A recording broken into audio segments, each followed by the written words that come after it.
Yo, Soy! At sa mga Soy Army ko dyan, ito yung nire-request ng karamihan na pag-usapan. Yung buhay ni Andy Byron at ni Kristen Cabot. Na kung saan nahuli sila sa Coldplay concert na magkayakap at parang nag-e-enjoy na magjowa. Sa mga hindi ko nakakaalam, si Andy Byron, isa siyang astronomer at CEO ng isang kumpanya na kung saan nagne-network ng $1.2 billion. Yes po, isa pong malaki at kilalang tech company ang kanyang hawak. Astronomer and CEO ng isang kumpanya. Kaya big time at big shot talaga ito. Samantala si Kristen Cabot, isa po siyang single mom noon na nakapangasawa na nagngangalang Andrew Cabot na may net worth na $15 billion in assets. Ang pinagtataka ng karamihan, bakit nagawa pa ni Kristen mag-cheat kung meron naman siyang asawang si Andrew Cabot na nagne-network ng 15 billion. Na di hamak na mas mayaman kay Andy ng 15 times in network. Yung family ni Andrew is talagang dating mayaman na simulat sa pool. 400 years ng mayaman ng family ni Andrew Cabot. No? So ngayon, nahuli si Andy kasama si Kristen sa Coldplay concert na hindi naman sinasadyang mabidyohan. Talagang binibidyohan lang yung mga tao sa concert na to para hindi mamatay yung reaction ng mga tao at yung hype ng concert, yung music concert ng Coldplay. At usual na ginagawa naman ito kahit sa mga football sports, basketball sports. Usually kinukuha talaga yung reaction ng tao para ma-hypen yung event na nangyayari. At dito nga sa Coldplay concert, accidentally na nahagip ng camera itong dalawang nag-cheat na to. At sa paghagip na yon, hindi nila akalaing magbabiral ang video nila. Na kung saan umabot sa asawa ni Andy, agad-agad pong binura ni Megan, itong asawa ni Andy, yung kanyang last name sa Facebook, Instagram, at isa-isa itong dine-activate. Nung nalaman niya yung viral video nung dalawa. At ang makulit pa, hindi nag-atubili itong si Megan na magsampa ng divorce o annulment o hindi ko alam. At hindi nag-atubili si Megan na mag-file ng divorce. At tumihingi ito ng malaking divorce payout. Na kung saan nagde-demand siya ng $30 million. Ngayon sa panahon na to, wasak na wasak po si Andy Byron kasi ultimo yung pamilya niya at yung mga anak niya ay gustong kunin ni Megan para sa kanyang custody at mawawalan siya. At kung titignan ninyo at susumahin ang estado talaga ng kasong ito pag sinampa, wala pong tsansa halos na manalo itong si Andy. Halos napakaliit ng tsansa. Dahil huling-huli po talaga sa akto.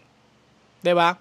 Ang pinagtataka ko lang sa rasyonal na utak ko, mga Soy, napakatanda na ng pagmumukha nito ni Kristen Cabot. Hindi ko alam kung anong nagustuhan netong hinayupak na si Andy Byron sa babaeng ito. Kasi napakatanda na talaga, kulubot na yung balat, expired na yung itsura, puti-puti na yung buhok. 'Di ba? Parang mukha ng 50 plus itong babaeng ito and may anak pa itong dalawa. So, hindi ko alam kung ano yung tumatakbo sa utak nito ni Andy Byron. Medyo gwapings naman si Andy kahit sabihin natin may edad na, may tsura siya, hindi mapagkakaila. Ayan, tignan ninyo. Hindi ko alam kung bakit sumausaw pa to sa matandang babae na may dalawang anak na asawa rin ng isang billionaire na nagngangalang Andrew Cabot. Napakagunggong ng galaw ni Andy. Simp ang hinayupak. Ito yung sinasabi ko sa inyo na bukod sa nagpapayaman kayo, dapat inuuna nyo rin na palupitin yung mindset ninyo. at alamin yung men nature at yung women nature. Nang sa gayon, hindi kayo nagkakamali ng decision making. Tignan ninyo yung kinatalo niya. Sa isang maling chess move niya lang, no, nawala yung asawa niya, nawala yung kustodiya ng mga anak niya, in the future, mawawala pala, sorry, and sa pilitan siyang ni-resign sa trabaho bilang CEO. At sa kalukuyang naghahanap na ng bagong CEO ang kanyang dating kumpanya. Ang laking network pera na wala sa kanya at dignidad ng mga investors. Na kung sana hindi na lang niya ginawa o at least nag-face mask man lang tong tangang to, napakatanga talaga. Isa kang CEO at hawak mo ay isang kumpanya na multi-billion company. Napakaugok mo at hindi ka man lang nag-face mask, alam mo nang mangangabit ka. No, knowingly na hindi ka naman normal na tao, what the fuck? What the fuck is this? What the fuck kind of mindset is that? Napaka-bobo. Bobo moves, di ba? Kasi kung ako man, tangina, at least nga meron akong halimbawa 200 million at least in my bank, hindi mo ako makikita na maglalakad ng ganyan o manonood ng concert na hindi man lang nagtatago ng sarili. Kasi syempre, mayaman ka. Marami nakakakilala sa'yo. At isa pa, hindi biro yung ginagawa mo, nangangabit ka. May pinakasalang ka. No? Wala man lang siya katakot-takot, malamang sa malamang matagal niya na itong ginagawa. Napaka bobo ng galaw niya.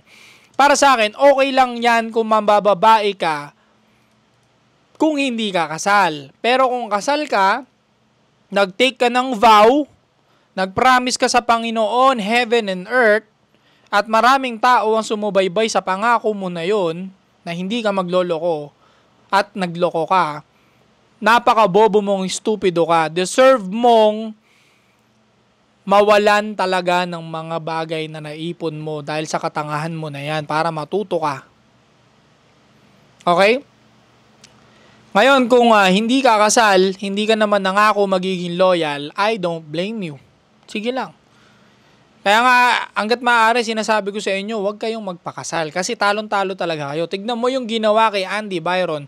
Inubos yung pera niya, tinanggal yung trabaho niya, inagaw pa yung anak niya, hiniwalayan pa siya ng asawa niya, hinihingian pa siya ng 30 million damage, bukod doon magbibiyak pa sila ng mga pera sa asset nila. O kahit sa napundar ni Andy mismo, bibiyakin po lahat yan pag nag-divorce. And most likely, it would be like 70% sa babae, 30% sa lalaki. Kasi may mga kids. So, mas malaki ang mabibiyak ng babae. At wasak na wasak si Byron sigurado. Ito naman si Kristen Cabot, yung kasama niya dun sa Coldplay concert. Isa ring stupid atong babaeng bitch na to. Isa siyang bop. No? Isa siyang hoe. Bakit ko nasabi, no? Meron na siyang asawa na nagyayaman ng 15 billion. Hindi pa nakontento ang hinayupak. Single mom po ito with 2 kids. Ayan na nga ba sinasabi ko. Kasi kung itong babaeng ito, hindi to may toyo, hindi to may sapak, hindi na to pinakawalan ng una niyang asawa. Doon pa lang napaka-red flag na neto. 2 ang anak niya sa una niyang asawa. Tapos tinagkatiwalaan pa rin siya ni Andrew Cabot na may 15 billion asset. Minahal pa rin siya kahit single mom na siya ng 2 kids. At ngayon kumabit pa siya kay Andy Byrons na isang astronomer. Napakalupit ng technique ng babaeng ito. Malamang sa malamang malupit. Alam netong babaeng to kung paano magpaikot ng betlog ng isang lalaki. Marunong siya, sigurado. Alam niya kung paano huliin yung palambutin ng isang lalaki for sure. Kasi ilang beses niya na nagawa. Even though may 2 kids na siya, nagawa pa rin niyang bilugin ang ulo ng mga billionaire na to. Hindi ko alam kung malupit ba talaga siya or sadyang beta male lang talaga tong mga lalaking ito. So yun, para sa akin, sa buong pangyayaring ito, kung ikaw ay magiging kasing yaman ni Andrew Byrons, malay natin, di natin masabi, kahit in Philippine peso, di ba? Why not? Wala masama mangarap. Just in case ikaw ay maging mayaman, don't forget na huwag kang tatanga-tanga sa mga kilos mo. Especially kung ikaw ay kasal.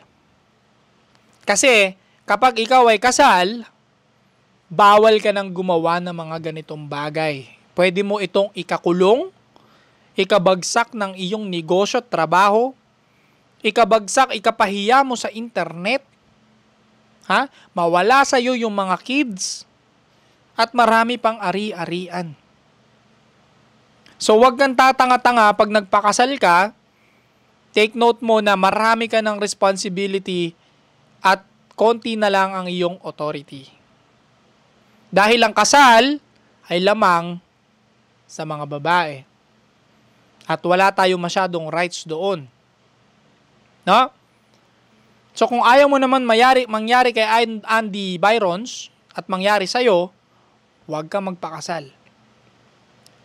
I never suggest wedding and marriage nowadays dahil sa dami ng na nagkalat at mga tusong babae. At sila rin ang kinakampihan ng society at government. So that's too risky for us. Yun lang. Hanggang sa muli. Stay cold.